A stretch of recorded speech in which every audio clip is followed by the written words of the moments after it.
this took me like 30 years to figure out, and I figured it out on this tour. You're more than you think you are. And that's extremely helpful to people, especially people who are struggling, because they think, oh my God, life is so difficult. I don't know if I can stand this. There must be something wrong with me. Does anybody else feel this way? And you can say, yes, everyone feels that way at some time. But that's, and it is as bad as you think, but you're more than you think you are. And the thing that's cool about that is all the clinical evidence shows it works. And not only that, that's actually how you learn in life. If you're sufficiently, courageous and forthright and honest, let's say, in your approach, and you don't shy away, what you'll find is that there's something within you that will respond to the challenge of suffering with the development of ability that will transcend the suffering. So the pessimism is, yeah, well, life is rife with problems at every level. But the upside is, if you turn and confront that voluntarily, that you'll find something in yourself that can develop and master that. And so the optimism is nested in the pessimism.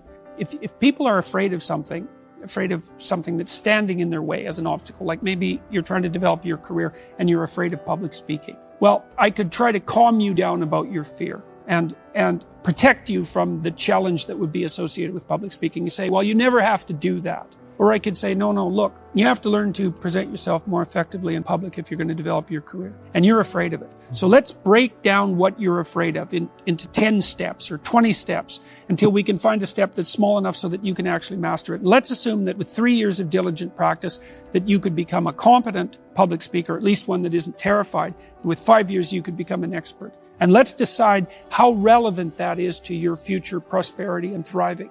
And then let's assume that if you break it down properly and take it on step by step in this incremental way that we discussed, that you'll actually master every single bit of it. If you can read and think and communicate, you are absolutely 100% unstoppable. And that's another thing that's so interesting about the humanities education that's at the core of the university. It's like there's nothing more economically valuable than teaching people how to articulate themselves and communicate, because they can identify problems, they can formulate solutions, they can negotiate to consensus, they can negotiate on their own behalf or on the behalf of others. It's like there's absolutely no downside to it, except that there's responsibility that goes along with it. But it doesn't matter, because there's no escape from responsibility.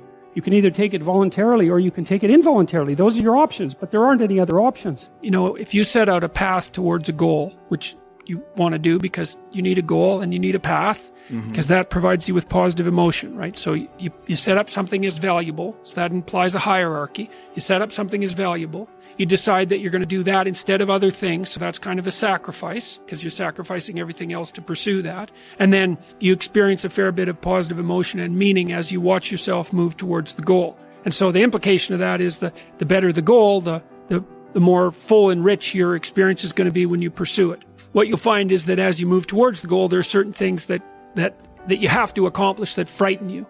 You know, maybe you have to learn to be a better speaker, a better writer, a better thinker, or you have to be better to people around you, or you have to learn some new skills and you're afraid of that. Whatever, because it's going to stretch you if you pursue a goal, and so that'll put you up against challenges. Why do you want a challenge? Because that's what you're built for. That's what you're built for. You're built to take on a maximal load, right? Because that's what strengthens you, and you need to be strong because life is extraordinarily difficult, and because the evil king is always whittling away at the structure of the state, and you have to be awake and sharp to stop that from happening, so that you don't become corrupt, and so that your family doesn't become corrupt, and so that your state doesn't have to become corrupt. You have to have your eyes open and your wits sharp and your words at the ready, and you have to be educated, and you have to know about your history, and you have to know how to think, and you have to know how to read, and you have to know how to speak, and you have to know how to aim, and you have to be willing to hoist the troubles of the world up on your shoulders, despite the fact that life is a tragedy tainted by malevolence. At every level of existence, there's something about the human spirit that can thrive under precisely those conditions if we allow that to occur. Because as difficult as life is, and as horrible as we are, our capacity to deal with that catastrophe and to transcend that malevolent spirit is more powerful than that reality itself.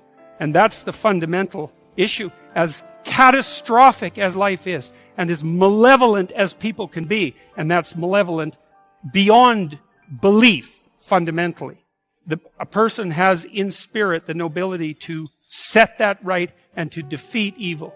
And that more than that, and that The antidote to the catastrophe of life and the suffering of life and the tragedy of life that can drive you down and destroy you is to take on exactly that responsibility and to say, well, there's plenty of work to be done, and isn't that terrible?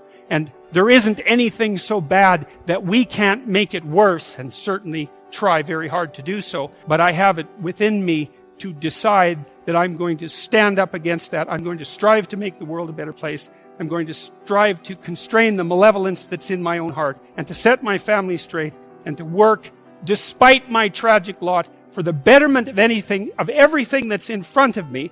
And as soon as you make that decision, then all the catastrophe justifies itself in the nobility of your striving. And that's what it means to be an individual.